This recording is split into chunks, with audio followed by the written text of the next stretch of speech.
বিপদে পড়লে, সমস্যায় জর্জরিত হয়ে গেলে, অনন্যভায় হয়ে গেলে, নিরুপায় হয়ে গেলে, যখন দেখে যে আর কিছুই করার থাকে না, আর কোনো উপায় নেই, তখন দিনের উপরে চলে, আল্লাহকে ডাকতে থাকে।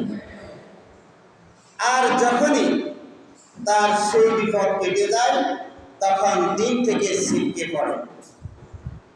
আল্লাহ রাব্বুল আলামিন এই জাতীয় কাউকেই পছন্দ করেন না, ভালোবাসেন না, মহব্বত করেন না, সন্তুষ্ট হন না, বরং আল্লাহ তাআলা তাদের প্রতি মারাত্মকভাবে অসন্তুষ্ট হন। আল্লাহ তাআলা তাদের প্রতি ক্রোধান্বিত হন। এই জন্য আল্লাহ তাআলা নিজেই কিসমতের ব্যাপারে পবিত্র কোরআনের মাধ্যমে জানিয়ে দিয়েছেন। আল্লাহ বলেন, ওয়া মা উমিরু ইল্লা লিয়াবুদুল্লাহা মুখলিসিনা লাহুদ-দীন হুনাফা। আমি তোমাদেরকে নির্দেশ দিয়েছি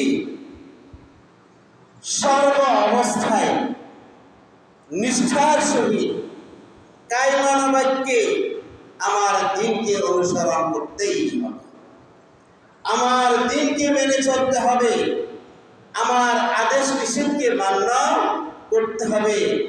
এতে কোনো রকমের ঘাট থাকতে পারবে না, কোনো রকমের দুর্বলতা থাকতে পারবে না, কোনো রকমের ছল চাতুরি থাকতে পারবে না, কোনো রকমের ছলনা থাকা যাবে না। ইবাদত করবে নিষ্ঠার সহিত। কিছু লোক আল্লাহ তাআলাকে সুখের সময় ডাকে, আল্লাহ তাআলা তাদের ব্যাপারে জানিয়ে দিয়েছেন, ওয়া মিনান নাসি মান ইয়াবুদুল্লাহা আলা হারফিন। মানুষের মধ্যে কিছু লোক এমন রয়েছে, আইন আসাবাহু খায়রুন ইতমাআন্না বিহি। যখন তাদেরকে বিপদ আপদ পেয়ে বসে, যখন তাদেরকে দুঃখ দুর্দশা গ্রাস করে, তখন তারা আল্লাহ তাআলাকে কায়মান বাক্যে নিষ্ঠার সহিত ডাকতে থাকে। ওয়া ইন আসাবাতহু ফিতনাতুন ইনকালাবা আলা ওয়াজহিহি খাসিরাত দুনিয়া ওয়াল আখিরাহ যালিকা হুয়াল খুসরানুল মুবিন। যখন তার সেই বিপদ আপদ কেটে যায়, তখন সে আবার দিন থেকে সরে যায়।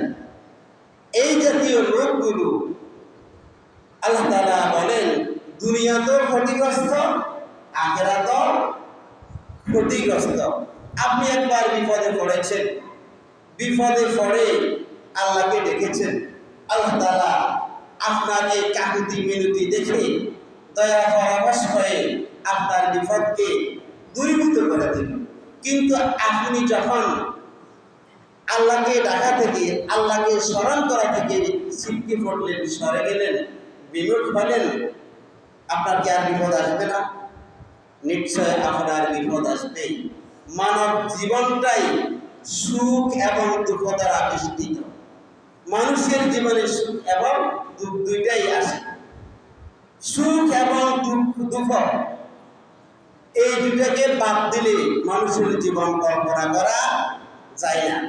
রাত এবং দিন মিলে যেরকম দিন, ঠিক সুখ এবং দুঃখ দুইটাকে নিয়েই মানুষের জীবন। তাহলে যে ব্যক্তি দুঃখে পড়ে, বিপদে পড়ে, আল্লাহ তাআলাকে ডাকলো, কিন্তু বিপদ কেটে যাওয়ার পরে আল্লাহ তাআলাকে ভুলে গেল, আল্লাহ তাআলা ইচ্ছা করলেই তাকে আবার বিপদ দিতে পারে। তাহলে সে দুনিয়াতে ক্ষতিগ্রস্ত হইল, আর পরকালে সে ব্যক্তি জাহান্নামে যাবে, সে জান্নাতে যাওয়ার কোনো সুযোগ থাকবে না।